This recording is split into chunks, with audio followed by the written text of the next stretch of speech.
मान ली कि हम मरद बनी आज ये हमारे मेहरारू हम बड़ी रंगदार बनते नहीं अपने के। एक गाना आपने सुना होगा, अभी बड़ा वायरल है। हाँ मैंने सुना है कि चौसमा लगा के हैंडसम लगा तारा। ये नहीं, एक गाना रंगदारी की जब बातें थी तब। कौन सा? कोड दीजिए भैया। सी है कि बी? हाँ।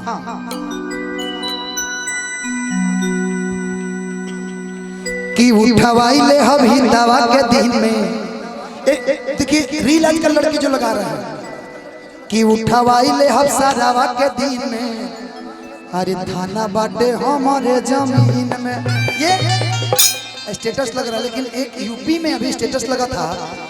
वहाँ के जो दरोगा जी थे, जितने लोग इस टाइप की रील लगा रहे थे ना, सबको पकड़ पकड़ के ला के कहे चलो तुम अंदर चलो, तुम बड़े रील बना रहे हो बेटा चलो।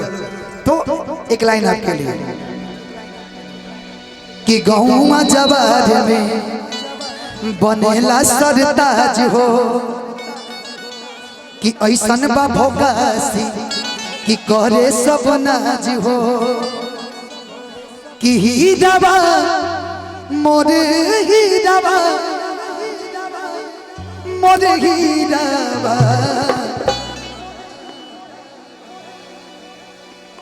कि हीरावा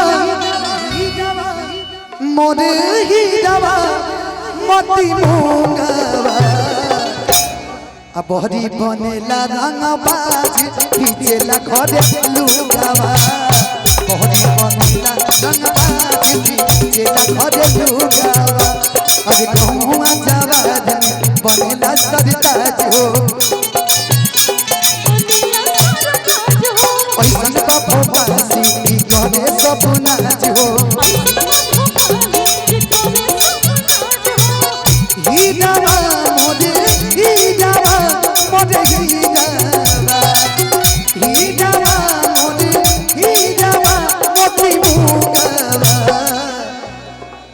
रंगदारी खाती जे रंगदारी करत होई, जेकर बियाह भइल होई, 1200 रंगदारी कर के जिनके घर में जहां में ना मनबो तो बहरी बनेला रंगबाज खींचेला घरे लुगावा, बहरी बनेला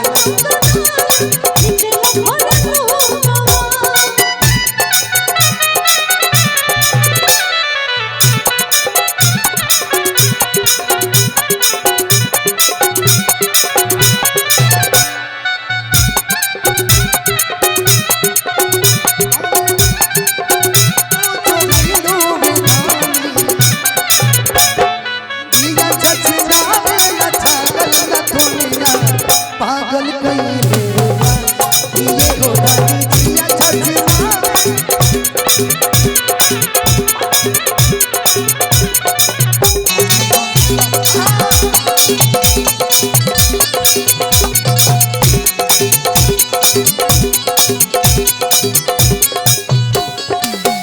इस गाने का ट्यून बड़ा प्यारा है।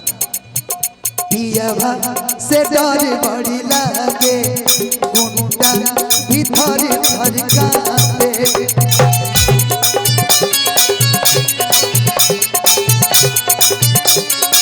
भैया कि ओकर बहारा में चलेला चलाना, कि उ तो घर ही बनावे रोज खाना,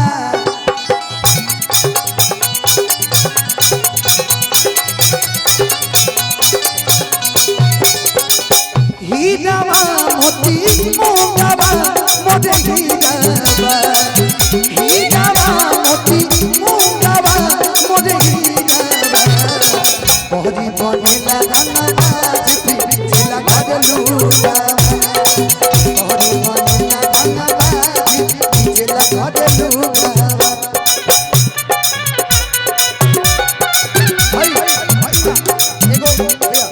एगो रोवटी में सैया मोरा धके कोरा घोड़ा पर चढ़ई बागा, सैया मोरा धके कोरा घोड़ा पर चढ़ई बागा, एक रात में चांद के पार ले जाई बागा,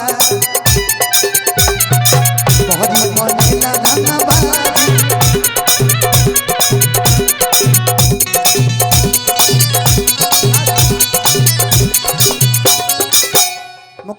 लास्ट लाइन बेटा राजा के बाटे नहीं में सब जी काटे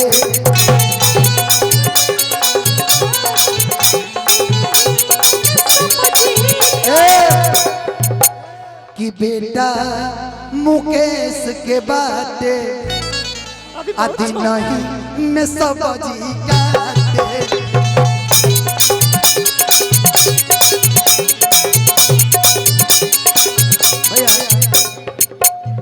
ओकर बहारा में चलेला चलाना शर्मा धाना जे बनावे घर में खाना